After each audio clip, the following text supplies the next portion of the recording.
We're making a pretty good bed for all of this new wave of high-paying jobs and the stability of the next wave coming out of the trade trips to China, South to Korea.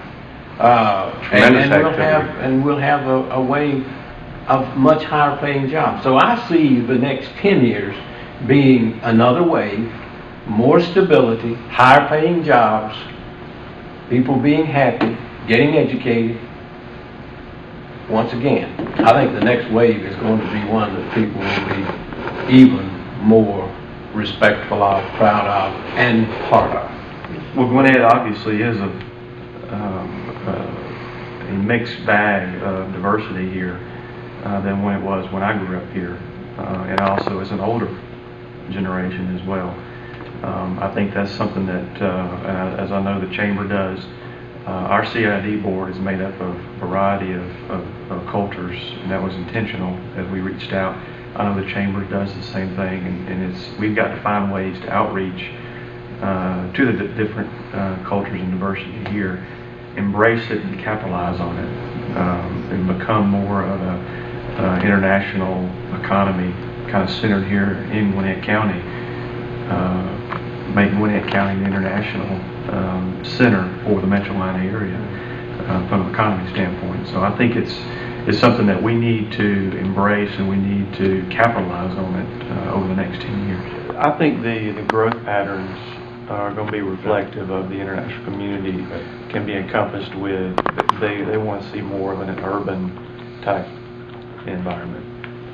Not necessarily 25 stories, of course that could be part of it, but I think they're going to want to see multi-story rather than something that is less dense. So I think that's, in regards to the land use question I guess you asked, in regards to the international community, they have been coming from an environment where transportation or transit is available and things like that. Traffic moves, mobility, where they don't sit in a lot of congestion. So I think that's what you're going to see, kind of a live, work, and play environment that a lot of young professionals, even outside of the international community, want. And I see that in the next 10 years. Our biggest issue is we live in a very progressive county, school system, hospital system. Our biggest issue is we need to build roads and transit and transportation. And this present administration has not followed through with our desires. Huge error for us in the last 7.5, 8 years to have not built new reservoirs, not built new roads, not build the East-West Tollway, and not have a transit system that goes from Athens to Chattanooga. I mean, I've lived in New York and Chicago's and Washington's and so forth, Denver's. We've shown people examples. You have to have a transit system today. You have to have mobility, and you have to have big, wide highways. When we take our trip to China next week, or in April, what you're going to see is 8-lane highways, brand new subways, high-speed rail, modern airports, 100 spaghetti junctions under construction right now today.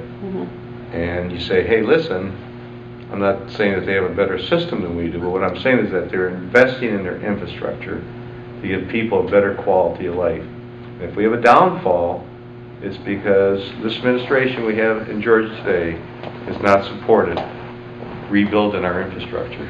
Are there challenges to diversity? Sure. The school system faces them. We face them. The hospital system faces challenges. But we've already looked at that and said those challenges are minimal compared to the opportunities that diversity brings to us.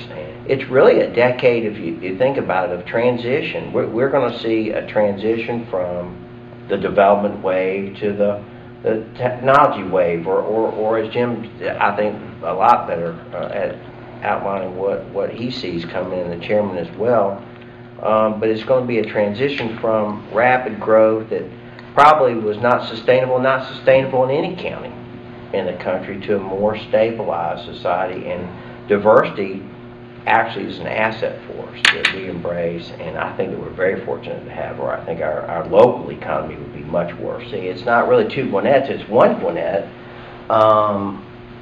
but recognizing the financial limitations of county government to be able to provide only a limited amount of infrastructure in a county as large as we do, where did that infrastructure really need to be?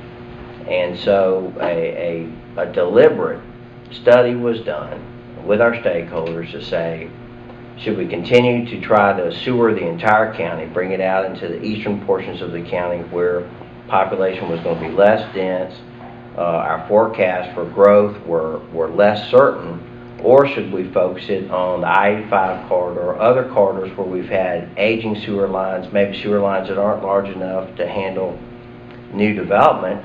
And I think a very wise policy choice by this board and working with all our partners was to decide, no, we're going to focus on the 85 corridor and up 316 where we can support revitalization and redevelopment. It is a huge job to balance the tax base and to balance. Businesses need people. People want businesses, they need business, they need jobs.